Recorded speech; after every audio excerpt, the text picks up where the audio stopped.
ગુજરાત પોલીસના કલ્યાણ અને સુવિધાના હેતુથી ₹8.50 કરોડના ખર્ચે આધુનિક ભવન તૈયાર કરવામાં આવ્યું છે અને તપાસ અર્થે અમદાવાદ આવતા અન્ય જિલ્લાના અધિકારીઓને અહીં રહેવા માટે ઉત્તમ આશરો મળશે। આ ભવન હાઈટેક જીમ, ગેમ ઝોન, આધુનિક કિચન અને લોન્ડ્રી રૂમ જેવી હાઈટેક સુવિધાઓથી સજ્જ છે।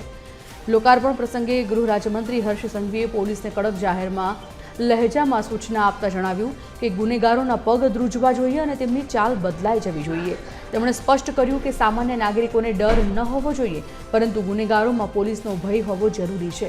પોલીસ કલ્યાણના આ પ્રોજેક્ટ દ્વારા રાજ્યની રક્ષા શક્તિને પણ વધુ પ્રબળ બનાવવાનો લક્ષ્યાંક રાખવામાં આવ્યો છે।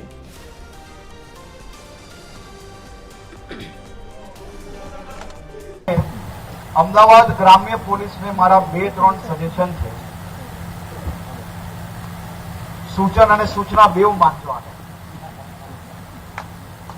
હું માનું છું કે પોલીસિંગ એ ગુનેગારો જોડે ગુનેગારોના પગ ધ્રુજી જાય એ પ્રકારે જ થવી જોઈએ। ગુનેગારોની ચાલ બદલાય એમાં પોલીસનો કોઈ ગુનો છે જ નહીં અને બદલાવી જ જોઈએ। એ પોલીસ સ્ટેશનમાં જે કોઈ પોલીસ ત્યાં ડ્યુટી પર છે એ પોતપોતાની સમજને ઉપયોગ કરીને